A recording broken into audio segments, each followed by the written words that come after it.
Hey everybody, how's it going? Martin here, and today I'm with Mitch Lippman from the Mitch Lippman Group and also Mitch Barrett, right, for acting.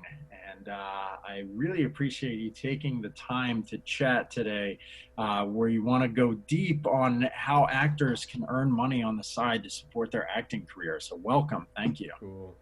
Thank you. It's great to be here with you. Thanks for asking me. Yeah, tell us a little bit about yourself. You started as an actor, and then you started this consulting group, and we're curious to know how did you do it, but also what's your background? So yeah, I mean, sometimes you have to take advantage of the of things that just happen. And when I when I was just out of college and I was studying dance at that point, and I was trying to start a career as an actor, singer, dancer. Hmm. Um, and I was in Boston at the time. I had an after school job after college, around college, in a retail store, and then, um, it's actually a weird story of, I just was working there, and the hours were very flexible, and I was able to do what I needed to do, and I think that's really the key is always being able to do what you need to do, which in that case was go to college and also to go to my professional classes and make some money and also have time to do my homework and Yeah. all of that stuff. So then they I was recommended for a management position, and this is back far enough that they wouldn't promote me to a manager because I was gay. So they made me the area trainer, and which was weird because then I would come into contact with every single person, and I trained all the managers who, worked above me, which was weird, um, and it was a choice that I made in terms of like, okay, how do I want to handle this discriminatory thing, Yeah. and Yeah. I tried to Very really deep. make the best of it because what wound up happening was I was very able to call my own schedule. And, yes, there were times when I had to uh, teach a class, and yet it was never a full day class or rarely a full day class. And so I was then able to really make my own schedule. And then when I left there, I started doing a lot of temp work, which I know a lot of actors can relate to. And what I found at that point was that I had an affinity for computer stuff and was able to do training. So I went back to the temp agency and said, "Hey, do you do training?" And they said, "No." So a lot of this was just asking. And Yeah. they were like, "No, but we could." And so they started setting up training classes for me, which again allowed me to work, and it paid more. So it allowed me to work less and and and still make the money that I needed to make. Um, then I was also doing bartering for my for my dance classes. After a while, I started out actually playing the piano, and I wound up after a while, and they didn't need a pianist anymore.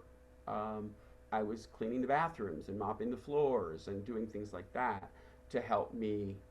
So I, kind of had these three jobs. One was studying and auditioning and the acting, performing side of it, and then one was the sort of work study thing I was doing at the dance studio, and then there was this other third piece where I was doing mostly computer training.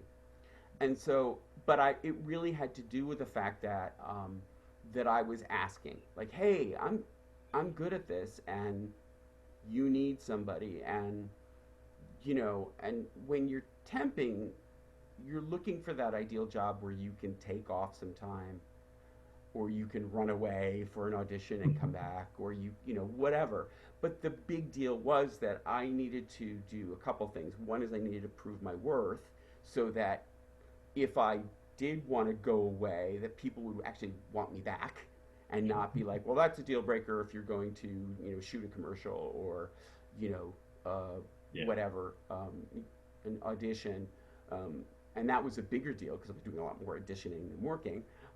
And that's your job, right, as an actor is auditioning. And so it was important that I would be able to come back and continue to work and make money.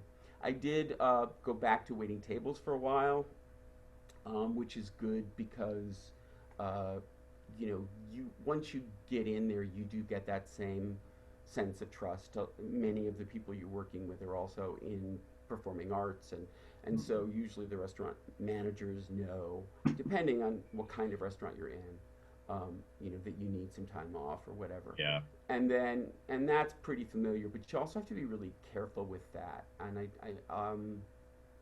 I'll tell a little cautionary tale around that, which um, that was all in Boston when I started out, and when I moved to New York, I continued to do that. But at some point, and it was after September 11th when business work was slow.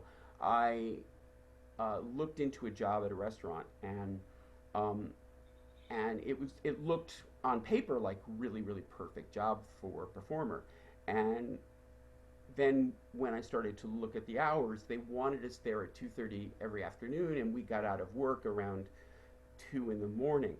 And uh, I really was thinking, how does this fit in with my life? Because you get out of work at 2 in the morning, you're not going to be, um, you don't run home you don't finish work at 2 in the morning and run home and go to sleep at 2:15. Like that Yeah. just doesn't happen. So, you want to figure, okay, I'm getting out of work at 2 in the morning. The reasonable time for me to get what I need done and get in bed is like, to get home and all of that sort of stuff is like 3:30. And probably there's a meal in there too, right? So now you're going to bed at 3:30, and then what's a reasonable time for you to get up before you have to be back there at 2:30 in the afternoon? And I actually went to the manager and I said, I don't think this is going to work out for me. And he said to me, oh, you should talk to people. You've got a lot of other performers, and every person I talked to was on hiatus from their performing career, because they were making scads of money doing this job. And that to me was this huge red flag of like, this is not me getting what I need. And you can really fall into that trap. And when, especially with jobs like waiting tables, you can really wind up you've got cash in your pocket, everybody wants to go out for a drink afterwards, and and then all of a sudden it's like I'm not getting what I need Yeah. done. And I think that's a really important thing. So anyway, I moved to New York, and by that time I had experience doing other kinds of things. I had also worked a little bit in tech as a temp, in marketing, in a bunch of different industries. And temping was really good between acting jobs when I wasn't doing training. And so I wound up being able to train in a lot of different things.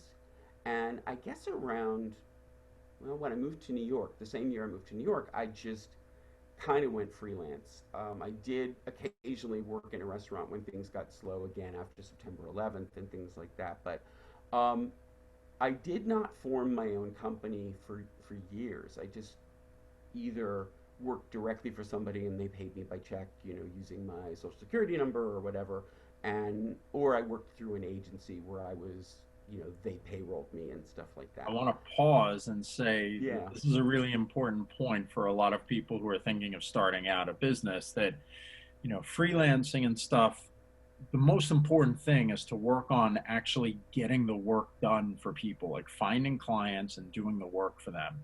So many people get overwhelmed, like, oh, I have to go, register my company, copyright my content, do all these like legal things, create business cards. That stuff is actually later down the line. So it's It cool is. that you talk about that. It's okay to take people on without having a fully formed LLC at the very beginning. No one's like going to come after you. And the truth is, at that point early on, if you can find somebody else to payroll you and you don't have to worry so much about taxes and that kind of stuff, yay. Especially as you're just starting out. Later, if you have enough business to warrant you incorporating and then dealing with that, then that also means you have enough business to warrant like hiring somebody to do your taxes and your bookkeeping, things like that. So Yeah, yeah, that's totally. an important aspect. So as Believe it or long, not, like my company itself is like, I'm literally just now hiring a bookkeeper. I've done everything myself up yeah, until like a couple weeks ago. So I think that that's really important. Obviously, if you're getting into a career that's like, legally, the government, like this is not legal advice. no. So yeah, just that disclaimer for people. Well, the big deal here is, I mean, you don't want to get into trouble, and and I mean, if you're working in a paid production, whether that's film, TV, stage, um, they should be taking taxes out, and if they're not, like, so that if they're not, then you have to deal with that, um, and that's uglier than it needs to be. Again, if you're not earning scads of money. So it's kind of better if you can find somebody else to payroll you, and then you don't have to worry about it. I think that's a really important. Then you're compliant with the government, and nobody's going to come knocking at your door. Yeah. And I think that is really important. Now, But go ahead. oh no, I was just gonna say now there are gonna be some people who like want to do photography or video or like shoot a wedding or something. So in Hmm. those cases, obviously like your client is more of like a consumer rather than a business. So if Yeah, you're business to business, B2B, then they might be able to do the payroll system and all that. But if you're B2C, which a lot of people might be, yeah, you know, maybe you could ask for cash when you're first starting out. But yes, definitely like look at there are accounting places and there's even websites like legalzoom.com where you could get almost like free advice just to make sure like we don't want to get like bogged down though in those details because when you're first starting out the most important thing is really to find a few clients just to get those quick wins and feel like hey, you know what, someone paid me for what I do, so I'm actually worth the money. Now I'm yeah, confident enough to go out there and look for more business. yeah. So, um, excellent point. And there are people, to your point, who will do outsourced bookkeeping or even outsource chief financial officer if your business is big enough to handle that and needs it. So think about that. It's not as expensive as you would think to hire somebody to do your books or, Hmm. that kind of thing. What we can say. Well, I was going to go into a question. Now, you said finding your first client. I want to kind of combine two questions together. For you, you've done a lot of different stuff. You've worked in a lot of different industries, done a lot of different services, and for your Mitch Lippman Group consulting work. Now, did you, your first client, it sounds like, was a company that you sort of already had an in with, and then Yeah. that kind of led to referrals. Is that correct? Yes, that's exactly what happened. And go ahead. Oh, I was just going to say, and you can go into that, but, and I think that that's really important for people to be aware of when you're first starting out. Don't be afraid to tell people. That's how I started my own business was I was just telling people like, yeah, I want to shoot weddings. That's I was telling all my friends, I want to shoot weddings. I have a camera, like that's my goal. And eventually one of them said, hey, my sister's getting married and they're looking for someone. Do you want to talk to them? And so I actually offered a very cheap rate for the first Hmm. one. And I even, when I was starting shooting headshots, I was doing a few for free. Do you have any thoughts on people charging a lower price point or doing free work when they're first starting just to kind of cut their teeth and get some experience and meet people? It's a great question. I think a lot of it depends on what business you're in, and if you're photographing a wedding, that's really an important event, and um, and so you want to know that you want to know yourself, but you want the client to know that you're good enough. So I would not go real cheapy weepy on that. I would say you have to sort of do some investigation into the market to see what other people are paying or charging, and then slightly undercut that. But if you go much below that, and I found this in my own work, if you're a lot cheaper than other people, people are going to wonder why. Mhm. So and look, there's all sorts of studies that if I give you a taste of wine and I tell you that it's $88 a bottle, and I give you a taste of wine and tell you it's $6.99 a bottle, that you're going to actually think the more expensive wine tastes better, even if I'm secretly pouring from the same bottle. So you want to keep that theory in mind when you start to price yourself, and you have to find that sweet spot. Um, and what I find is the way that negotiation works is you come in high, you tell them that you're negotiating, they come in with a second offer, and then you find the sweet spot. If, and this is like old business stuff, if you if you set a price and they go okay, then chances are you came in a little bit too low, and you should remember that for next time. Mm, yeah. Um, and that's something just in terms of negotiation that you really want to think about. Yeah. But of all the different kinds of services that you can offer, you really want to think about what do people need, and then how do you get to them. For me, I was doing training, consulting, facilitation, like meeting facilitation, and uh, people needed that, and I was literally just being referred from place to place. And a lot of times, like even if I was teaching a class and I had a student, and the student left that company and they would go to another company, I would get like a referral.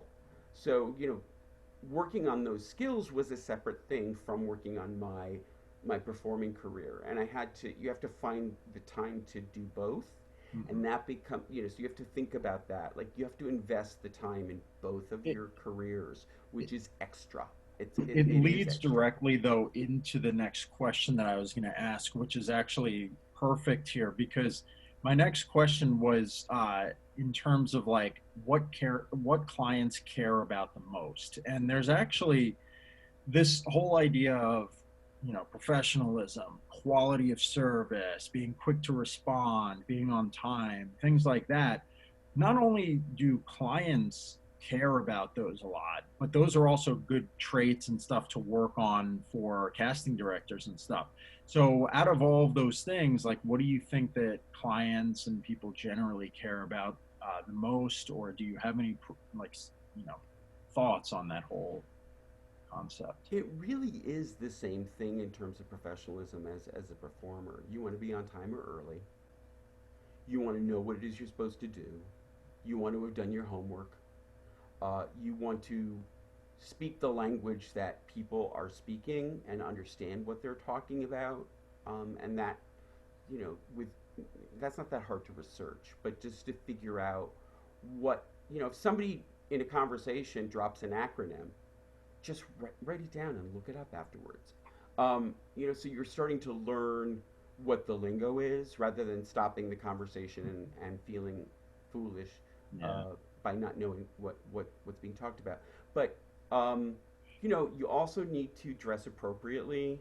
You need to be well groomed, or depending on the environment, you need to generally match what people are doing at the client plus a little bit higher, right? Like they would say for an interview. So if everybody wears like, let's just say, everybody wears khakis and a button down shirt and sneakers, you might wear khakis and a button down shirt and loafers, or something like that. So you're just you're kind of matching them, but just saying, because again, you want to look like you're fitting in, but also like it's important to you. Yeah. And then, I have clients where it's, jeans and a t-shirt, and I'll wear jeans and a t-shirt, and maybe I'll bring a sports jacket or a nice sweater um, that I'll take off shortly after I enter. So you want to like match what's going on there. Yeah. Building. But you know, it's it's also when it helps you, and I just want to talk about like what's behind me here. When it helps you to talk about your work as a performer, do it. But when it doesn't help you, don't do it. And what I've done very specifically is I have two different brands. So my my given name is Mitch Lippman. Actually, it's Mitchell Lippman, but don't even. So anyway, I chose to use that name for my business because by the time I decided to separate the two personas, one from performing and the other from business, I had a lot of people, a lot more people who knew me, in the Mitch Lippman area, um, and that name was, it was a good brand that I didn't want to give up. As far as acting was concerned, I could more easily rebrand myself as Mitch Barrett. My husband's last name is Barrett, and he's in the business. So it made more sense for people to go, oh, right, we'll bring you Mitch. He's Michael's husband, and his name is Michael Barrett. So it made sense for me to do it that way. I didn't just choose the name out of thin air. And it does make sense, right? But I did that for two reasons, and it was interesting which one became more important. One was because I didn't want my corporate clients, wrong finger, corporate clients to think, oh, he's an actor, he won't take this seriously. And then two, I didn't want acting people, casting directors, etc., to think, well, he's got this whole other business. Is he going to be available? And the same was even true with my agent. And so what I found was, and this was my personal experience, yours may be different, was that these people cared more than these people. These people thought it was cool that I was an actor, except for one exception, which I'll talk about in a minute. But these people were more concerned that if I had a whole other business over here, that I would not be taking it seriously, that I wouldn't show up, that I was just playing at performing. So it wound up being better for me in the long run to rebrand so that these two brands didn't get crossed. Um, but I am finding that's happening less and less, and more people are expecting that. I just did a webinar where somebody is, uh, you know, out as an actor and uses those acting tools to help executives. And there's a lot of that because remember that we're studying voice and speech, we're studying communication, we're studying listening skills, etc. That are all beneficial to executives or aspiring executives, or just even people in the middle of the org chart in a workplace. So those are things that you can utilize if you understand enough about the business, and that becomes your challenge. Awesome. What I do want to say is Yeah. that I did a lot of work at NBC Universal, and here it was very important to keep these things separate because um, I very often had, production people, production executives, casting people, etc., in my class, and it was not appropriate for me to try to drum up business for myself as an actor through my work as their teacher, trainer, consultant, facilitator, whatever. And when I did actually, because I was working at NBC Universal, when I did through another source get a referral to somebody in casting at NBC, she said to me, I took your class a month ago. You never mentioned you're an actor. I'm really impressed by that. So it did make a difference that I wasn't hustling her and really blurring the lines of what my relationship with Yeah. the business was. I So think that that did help. that's so. I love what you're saying there. I know a lot of actors who do struggle with balancing their acting versus their business, and it's definitely something that can be a little bit intense. But I think that, at the end of the day, whichever client you are currently serving, you should be serving them to what they need and not to your own needs. So if you're helping a casting director create their website and you do website design, you should only be focusing on that. You Mm-hmm. should not be asking them for anything else because they're your client. And, they might find out later, or they might even have done their own research and know that you're an actor.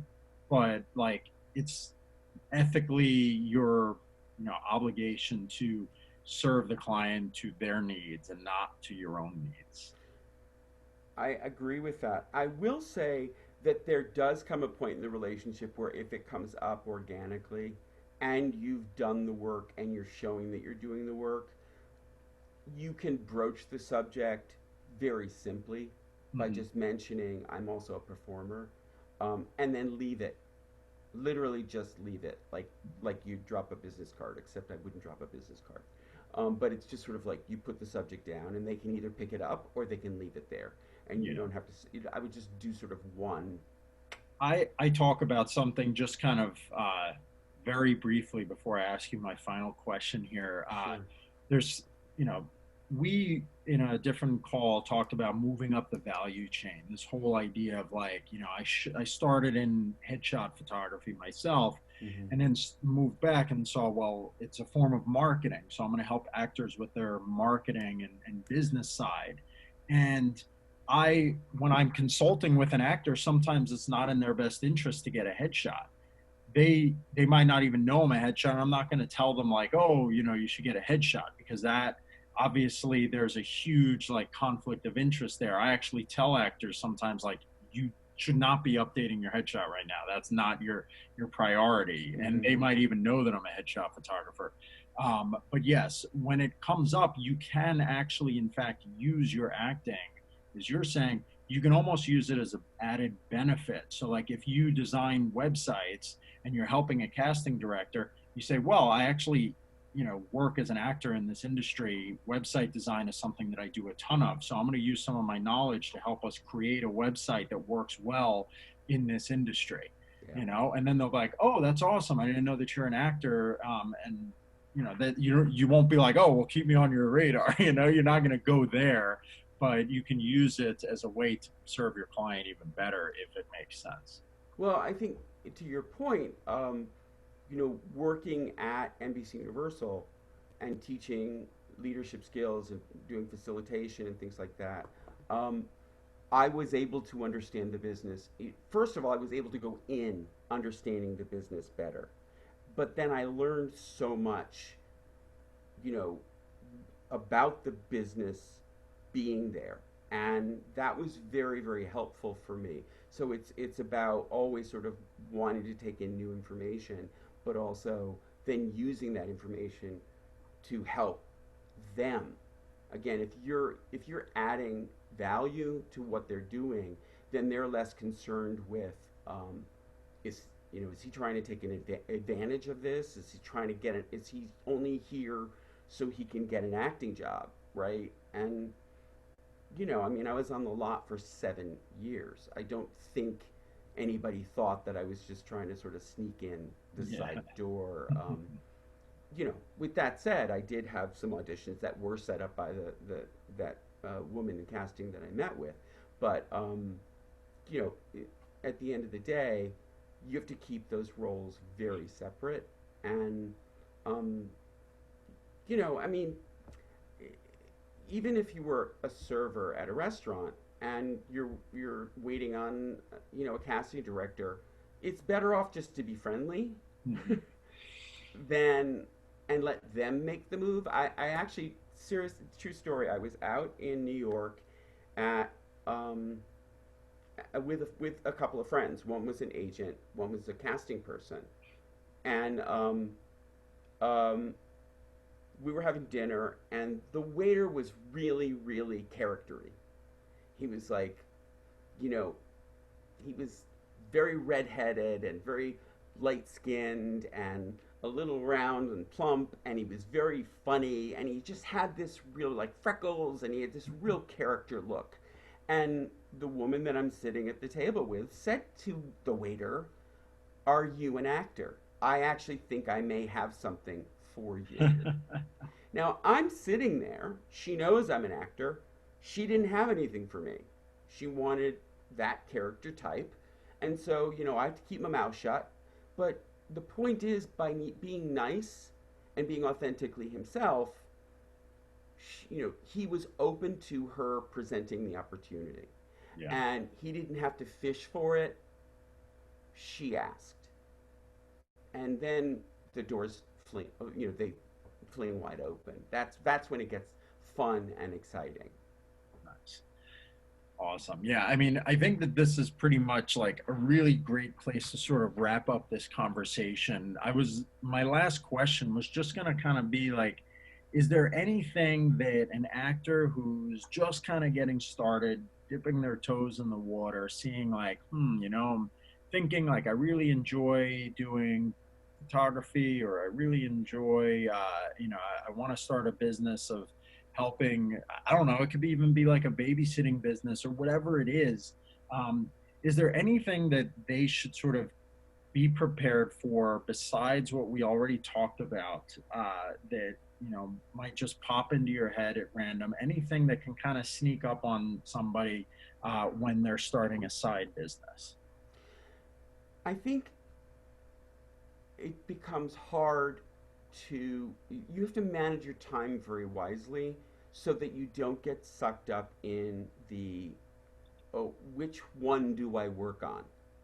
So, I was always, um, in acting class and in whatever dance class and singing lessons or whatever while I was working my business. And I say was because we're in COVID, but I was in a scene study class and I was in dance classes and still continuing to work my craft while I also worked on my business. And I did work on getting better at my business skills as well. So you have to do that. But the other thing that I really want to say is, and I think this is really important, and I wish somebody had told me this when I was just starting out, do not let anyone else define you. Don't let anyone tell you what you can or can't do or what you should or shouldn't do other than good advice, but especially if people are limiting you. Mhm.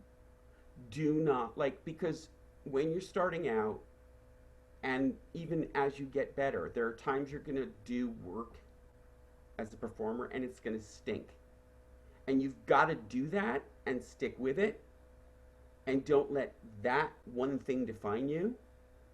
What should define you is trying the next thing and the next thing and trying to learn from your mistakes, learn from the people around you.